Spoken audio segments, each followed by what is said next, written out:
যে কোনো সমস্যা হয় আমি দেখে দেবো, ফ্রি সার্ভিস। আর এসির ব্যাপারটা হলো, যখন একটা এসি কেনে একটা লোক, আর দেখা যায় গরমে টিকতে পারতেছে না, এই সময় একটা নতুন এসি কিনতে গেলে 65,000-70,000-80,000 টাকা লাগে। একটা পুরান এসি কিনতে আসছে, সে দেখা যায় 25,000-30,000 টাকা এসি কিনতে পারতেছে। ফ্রিজ আমরা খুবই কম, দেখা যায় আমরা আগে একটা ফ্রিজ বিক্রি করতাম, আজ থেকে 20 বছর আগে একটা সেকেন্ড হ্যান্ড ফ্রিজ বিক্রি করতাম কমসে কম 8 থেকে 10,000-15,000 টাকা। আর এখন দেখা যায় সে ওই 15,000 টাকা ডোনেশন দিলে একটা ফ্রিজ কিস্তিতে নিতে পারে, 25,000-30,000 টাকা ফ্রিজ নিতে পারে। সেই ক্ষেত্রে সেখানে ফ্রিজটা কাজ করানো কম এবং বিক্রিয়াটা কম হয়।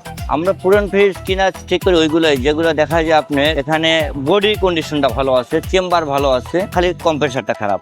সেক্ষেত্রে একটা কম্প্রেসার এনে লাগাই দিয়ে বিক্রি করি আমরা। দেখা যায় একটা ফ্রিজ, একটা সেকেন্ড হ্যান্ড ফ্রিজ কিনে যারা বাসা বাড়িতে কাজ করে বা রিক্সা চালা, ওরাই সেকেন্ড হ্যান্ড ফ্রিজটা কিনে, আর ওদের কাছে আমরা বিক্রি করি। দেখা যায় 5 থেকে 6,000 টাকার ফ্রিজ পাইলো, ও মোটামুটি একটা সেভ হইলো, ভালো লাভ হলো।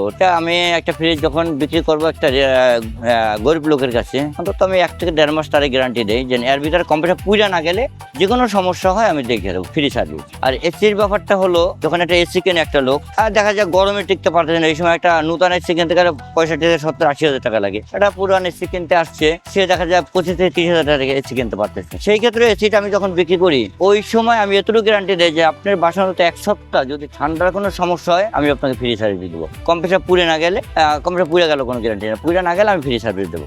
এসিটা কিনে মধ্য ফ্যামিলি যারা ছোট চাকরি করে, 25,000 টাকা চাকরি বেতন পায়, ওই ক্ষেত্রে গরমও থাকতে পারতেছে না বাসায়, একটা এসি প্রয়োজন।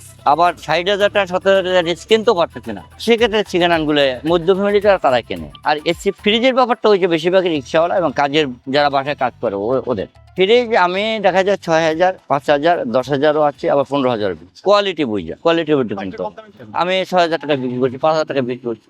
এর চেয়ে কম, সবচেয়ে কমে 20,000 টাকা বিক্রি পাবে, উপরে 35। যেমন আমি গেল 1 সপ্তাহ আগে একটা এসি বিক্রি করছি আমি, গিরি এসি 35,000 টাকা। কারণ আমি এই এলাকায় আজকে প্রায় 30 বছর উপরে ব্যবসায়ী করি, আমার এখানে বাসা বাড়ি, আমার এখানে সবকিছু, কারণ এলাকার কাস্টমার আমার আপনজন, এদের সাথেও তো আমি কখনো কথা নড়চড় করতে পারবো না। সেক্ষেত্রে আমি যদি মনে করি এটা চলবে ওইটা দেয়, না চলবে এটা বাদ দিয়ে দিই। আমার এই ব্যবসার লাইনে অন্তত 400-500 ফ্রিজ বিক্রি করা হয়েছে, আর মোটামুটি ভালোই একটা নতুন এসে বিক্রি করছে। আর সেখানে হচ্ছে রিকন্ডিশন যেগুলি, এগুলো অন্তত 500-700 বিক্রি করা হয়েছে, চলতেছে ভালোই। দেখা যায় 4-5 বছর চালাবার পরে সে নিজেই বলে ভাই এটা আমি পাল্টাবো, নতুন কিনে। তখন যে ওইটা আমরা ব্যাক করে আই না, 10,000 টাকা, 12,000 টাকা, 8,000 টাকা ব্যাক দিয়ে দিই, এভাবে হয়। হ্যাঁ, এইভাবে বহুত আছে যে একটা ফ্রিজ নিয়েছে আমার থেকে, নিয়ে এসে 10 বছর 12 বছর চালাবার পর এখনো আমাকে স্মরণ করে যে খরিল আপনার ফ্রিজটা ভালোই চলতেছে, ভালো হয়। যেমন আগের ক্যালমিনেটর, আগের পুরানা আপনার সিঙ্গার, হিটারসি, এইসব ফ্রিজে বডির সাথে এখন বর্তমান ফ্রিজে কিছুই না।